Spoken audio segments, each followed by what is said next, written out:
हमारे प्रदेश के पदाधिकारियों की एक बैठक यहाँ शिशु भारती हाई स्कूल में हुई है। ये जो अस्थायी स्कूलों का जो मामला आप पत्रकार साथी कई दिन से अखबार में छाप भी रहे हैं, सोशल मीडिया पे भी चल रहा है कि किसी विधायक ने प्रश्न उठाया था,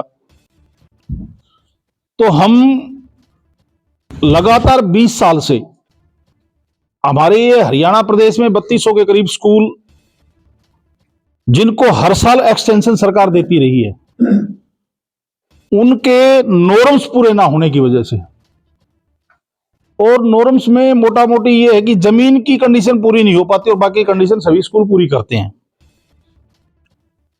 और 2014 में भारतीय जनता पार्टी के मैनिफेस्टो में आदरणीय रामविलास शर्मा प्रदेश अध्यक्ष होते थे, उनके नेतृत्व में चुनाव लड़ा गया था।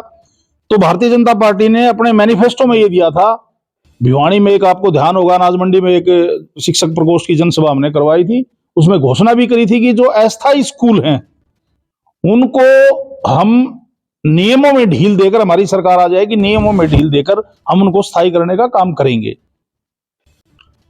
ये हमारी डिमांड 20 साल से है। हर साल जब एग्जाम के फॉर्म भरने की डेट आती है तो सरकार और एजुकेशन डिपार्टमेंट एक हवा खड़ा कर देते हैं कि इन स्कूलों को एक्सटेंशन नहीं मिलेगी।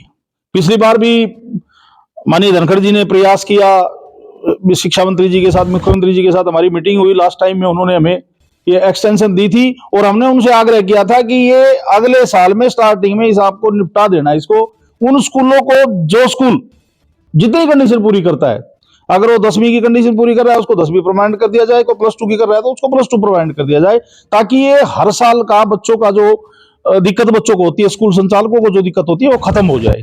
और आपने मैनिफेस्टो में ये दिया था कि इन स्कूलों में नियमों में ढील देकर हम इनको स्थायी करने का काम करेंगे। फिर भी सरकार से हम बार बार हमारा प्रतिनिधिमंडल मिलता रहा, डायरेक्टर से भी, एसीएस से भी, पर उसका समाधान 20 साल में नहीं हुआ। 8 साल तो भारतीय जनता पार्टी की सरकार को हो गए, उससे 14 साल पहले 13 साल पहले कांग्रेस की सरकार में भी 12 साल ऐसे ही हुआ था। तो ये साल भी हमारे स्कूल संचालक बड़े असमंजस की स्थिति में हैं, क्योंकि एग्जाम का समय बहुत नजदीक है। फरवरी लास्ट में, मार्च में एग्जाम हो जाते हैं बच्चों के, और अभी तक इन बच्चों के फॉर्म तक भरे नहीं गए हैं। विद्यालय शिक्षा बोर्ड है वो एग्जाम बोर्ड ही है। हमने कल धनखड़ जी से भी थोड़ा सा हमने नोटिस में दिला दिया कि अगर हरियाणा विद्यालय शिक्षा बोर्ड हमारे इन बच्चों का फॉर्म नहीं भरवाते हैं तो हम बोर्ड को भी बंद कर देंगे। फिर बोर्ड का काम ही क्या रह जाएगा? जब बच्चे हमारी सड़कों पे होंगे, अध्यापक हमारी सड़कों पे होंगे, परीक्षाएं हमारी होंगी नहीं, तो काम भी क्या रहेगा? फिर काम यही होगा ना, फिर बोर्ड का भी क्या काम हरियाणा प्रदेश में? फिर ये क्यों हम कोई भी रूपरेखा, वो तो प्रदेश की मीटिंग बुला के सभी साथियों को की सहमति लेकर के बोर्ड को बंद करना है या बोर्ड का घेराव करना है या कोई भी डिसीजन है, वो प्रदेश की हमारी पूरी टीम लेगी और बड़ी मजबूती के साथ फिर हम इन स्कूलों के हितों की लड़ाई बहुत आगे तक लड़ेंगे। और इसका स्थायी समाधान जब तक नहीं होगा तब तक प्राइवेट स्कूल एसोसिएशन चैन से नहीं बैठेगी। देखो, हमारी एसोसिएशन हरियाणा विद्यालय शिक्षा बोर्ड, सीबीएसई, आईसीएसई सभी बोर्डों से एफिलेटेड स्कूल सारे एसोसिएशन में है और वो एक साथ हैं, चाहे स्कूल छोटा है चाहे सीबीएसई का है। समस्या सीबीएसई की है तो छोटे स्कूल उनके साथ है, हरियाणा बोर्ड के स्कूल उनके साथ है। सीबीएसई हरियाणा विद्यालय शिक्षा बोर्ड वाले स्कूलों को है तो ये सीबीएसई वाले स्कूल उनके साथ है। ये एसोसिएशन एक है, इसमें अलग अलग वो नहीं है कि ये सीबीएसई की एसोसिएशन है। हमारे जिले में खासकर एक एसोसिएशन है जो हरियाणा बोर्ड के भी और सीबीएसई के भी सभी स्कूल उसमें शामिल है।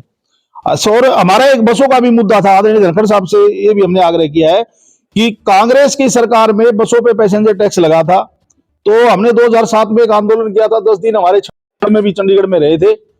उस टाइम भूपेंद्र सिंह हुड्डा सरकार ने वो पैसेंजर टैक्स वापिस ले लिया था। उसके बाद भारतीय जनता पार्टी की सरकार आने के बाद में दोबारा से टैक्स लगा दिया।